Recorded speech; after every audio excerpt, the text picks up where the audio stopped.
What's going on, everybody? This is Brian Mazique of the Fight Guys, and I'm a Forbes contributor as well as I write for Heavy.com. And this is UFC on ESPN 9. You see, I'm losing all control of what in the world to call these fight nights right now. They're all over the place. It's UFC and some people fighting. And in the main event, we got Tyron Woodley taking on Gilbert Burns. We are powered by Fight TV and presented by Bet Online. As you can see right now, there are no odds for this Billy Quarantillo against Spike Carlyle bout. But I'm going to tell you right now, if you are looking for the fight that could wind up being the fight of the night, this is the one.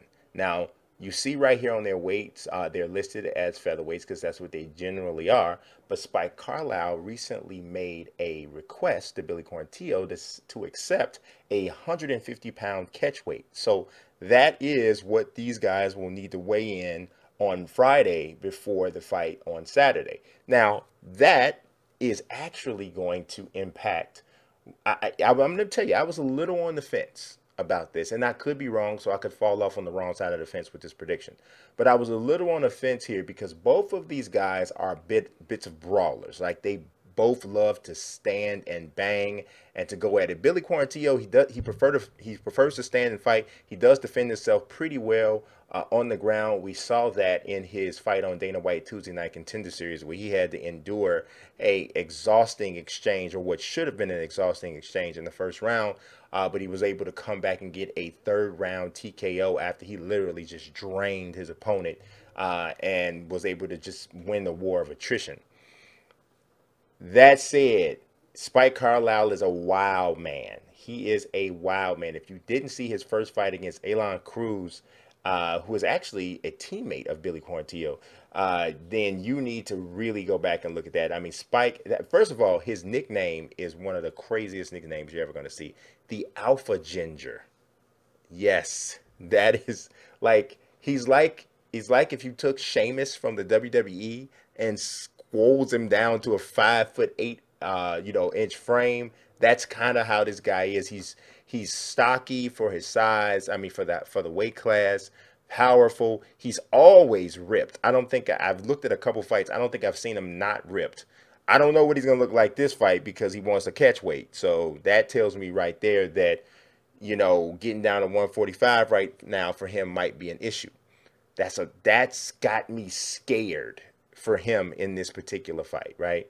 Because Quarantillo, what he does is he prides himself on his gas tank, prides himself on being able to go and to execute even in deep water. So now, will Spike Carlyle still be powerful and have the ability to stop guys early? Absolutely. If you saw his fight against Elon Cruz, he hurt him initially with a left head kick that caught Cruz right on the jaw, wobbled him badly, and really he never really regained his wherewithal after that, and that's how Spike Carlyle was able to get the finish. So Spike Carlyle is an athletic guy. You might look at him and think he's going to have one type of fighting style, but then once he gets out there and starts to throw these strikes, you'll realize that he brings more to the table from a striking standpoint than what you might expect, and more to the table from an athletic standpoint than you might expect. He moves around pretty well, but when you look at him, you think pure grappler, but that's not at all what it is.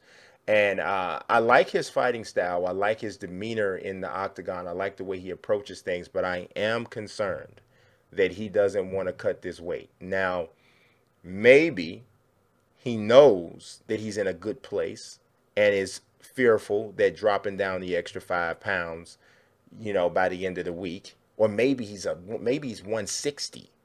Like, we don't know, right? Maybe he's 160 and knows he can get to 150, but knows that 145 just ain't gonna happen. Yeah, that's got me scared. I'm gonna be honest, that's got me scared because of the kind of fighter. Now, if Billy Quarantillo was a different kind of fighter and wasn't a guy who was proving himself to be effective fighting in the second halves of fights, then we'd be talking about something altogether different. But I'm going to tell you, look at this. If you look at Quarantillo's career, right, against Camuela Kirk, which is the fight I mentioned again with the Dana White Tuesday Night Contender Series, he got a third round stoppage in that fight. In his last fight that took place in December of 2019 against Jacob Kilburn, he got a late second round submission victory. The fight before the win over Kirk, he got a late second round TKO against Adrian Velaka.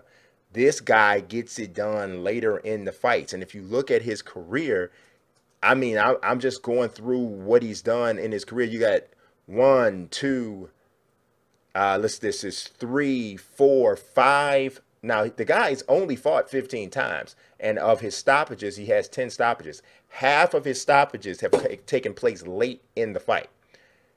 That is... that tells you something about the way he attacks. That tells you something about his gas tank. This is what he does. So Spike Carlyle coming in, asking for a catch weight. That's got me worried. And I'm going to be honest with you, I was really kind of on the fence with my prediction here, but that one there is going to push me over to say I love Spike Carlyle's heart, and I don't think that he's a guy who's going to give it up easy. But I love Billy Quarantillo winning this fight by either a late stoppage or a unanimous decision. I could even see him potentially losing the first round and then coming back and winning the second and third definitively, with Carlyle somewhat fading as the fight moves on. But either way, I got Billy Quarantillo winning this fight. You let me know what you think in the comment section for sure. And also, don't forget to like this video. Also, subscribe to the channel. And also, take a look at my odds and prediction videos for every fight on this card. I break down every single UFC fight on every single card. So I'm telling you, subscribe right now. You can at least just get the opinions. You can go your own way, but get the opinions. I appreciate you watching as always. God bless and peace.